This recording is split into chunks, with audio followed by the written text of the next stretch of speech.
If your Toyota suddenly displays blind spot monitor unavailable, it means the system has temporarily stopped detecting vehicles in adjacent lanes. The BSM system uses radar sensors mounted in the rear bumper corners to monitor traffic and warn you through mirror lights and audible alerts. While the message can feel alarming, most cases are caused by simple issues like dirt buildup or temporary interference rather than major hardware failure. Important steps. 1. Start by cleaning the rear bumper corners where the radar sensors are located, removing dirt, mud, snow, or road salt. 2. Turn the vehicle off completely, wait about 5 minutes, then restart and drive at highway speed for several minutes to allow recalibration. 3. Check your vehicle settings to confirm the blind spot monitor feature hasn't been accidentally turned off. 4.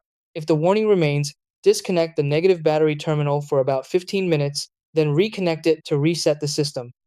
5. If the problem continues, have a technician scan for diagnostic codes using Toyota's professional tools. 6.